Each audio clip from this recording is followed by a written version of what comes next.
Maya opened her first art installation at Fire Arts Collaborative, visualizing her 5-year plan in a unique way. Let's check it out. Well, isn't this awesome? I feel kind of like a queen in a castle, but I think you are the queen, according to your earring, Black Queen. Maya James Art Studio. We are in, well, an installation of yours. I'm going to say right away, congratulations. This is cool. Thank you so much. I've had so much fun creating this, really. All right, who's Maya James? Well, I am a lot of things. I'm an artist, I'm an activist, I am an author, I'm an illustrator, I'm a graphic novelist, a muralist, and now I make installations.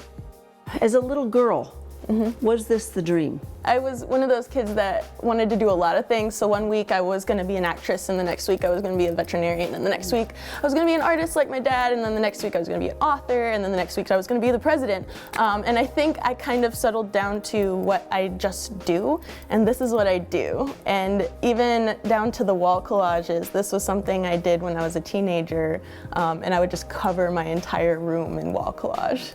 You mentioned your dad was an artist, Yes. is an artist. I mean, there had to be some DNA. You had to have been exposed to art as a little girl. Oh yes, so one of my favorite things to do was to go into my dad's studio and work with him. I would make little dolls out of his woodworking materials.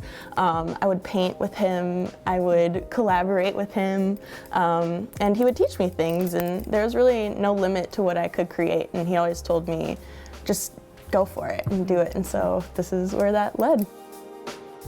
When did you realize you could go for it? High school? Did you do any extra study? How did you craft your talent? So I started my studies in political science. I actually got most of my degree in political science, and then a really great friend of mine said, you know, you just need to quit school and pursue art full time. And I think that was the best decision I ever made. I'm going back to school in the fall, but really my art is now my full pursuit, my full career, and it's the thing that I do and that I love.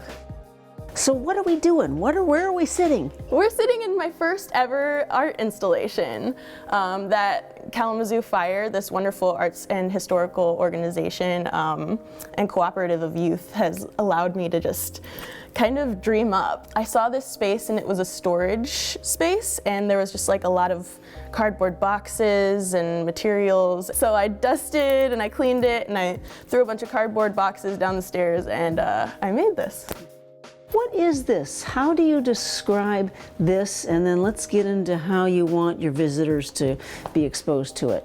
Yeah, so my installation is called 5-Year Plan. And as you can see, some of the numbered little boxes have goals for the next 5 years. So the premise was, and I guess the question was from my mentor, you've accomplished everything you wanted in your first 5-year plan coming to Kalamazoo. And I've been in Kalamazoo exactly 5 years. So what's next? And I didn't know what to say. So I let this be an expression of that, and I kind of came to my own conclusions through creating this work. So we're at number 6, number 7. Does it expand this whole attic area?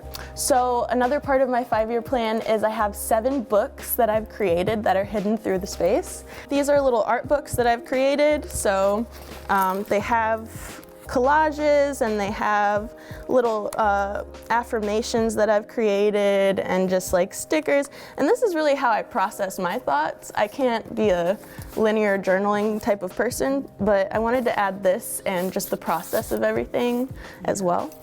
What's this up here on the wall, Maya, right to your left? Yes, so this is a self-portrait I made when I first came to Kalamazoo. And I covered it in a veil because I really do love, well, this is actually my prom dress material. So this is a piece of a prom dress that I had. And I used the rest to make a different painting, but I thought that this was very apt. And I think this is kind of the centerpiece because this is where it all began. Each painting is from every single year that I've been in Kalamazoo. The process from maybe writing it on a white napkin to, my goodness, this. Is there a favorite part? Do you like that idea part, or do you like this part where we've talked about a finished project? I would say that really my favorite part is the ideation process. I've been trying to do a lot more of creating concepts because every single piece of my work and every single piece that I've ever created has been based in a concept. I'm very much conceptual, and so I love just writing down 10 ideas and then watching them kind of become realities in the next 5 or so years.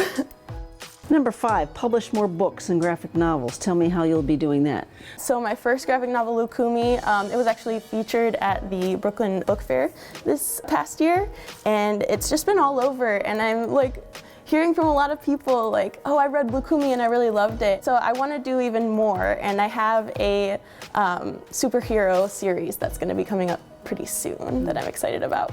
As your audience comes to check it out, how do you want us to meander? And of course, what do you want us to take away from this? Yes, so I have little arrows that guide you through this space. And at the end, there's a interactive little piece with boxes and little sticky notes and some markers. And I ask if anyone feels so inclined to leave affirmations or advice after they're done experiencing this, that I can have them. And I think during the finale, in our final presentation, that we definitely are going to post all of those on the walls as well. A couple of deep questions. What is it for you to have this much passion? Someone's watching us now and saying, I want Maya's passion. How does one find that? I read a book called Eloquent Rage. It basically delineates how we can use our rage as Black women to push us forward and create sustainable change. And all of my art is a byproduct of pent-up emotions, and I think ancestral emotions and ancestral traumas, and very much current traumas that I want to transform into something powerful and into something positive. You feel good about what you're doing? Yeah. Why support the arts in Kalamazoo? So many reasons. There is something in the air in Kalamazoo, really. I think everybody who lives here is passionate about what they're doing. And for every negative thing that happens in Kalamazoo, there's something transformative and something creative that's happening at the same time. So I think that this is the beginning of a renaissance that might lead us to be a national force. Well, let's meet back here in 5 more years to see if everything's been accomplished, and then I want to know your next 5-year plan. How's that? President. Beautiful. That's what it is. Maya James, thank you. Continued success to you. Thank you so much. Support for Kalamazoo Lively Arts is provided by the Irving S. Gilmore Foundation, helping to build and enrich the cultural life of Greater Kalamazoo.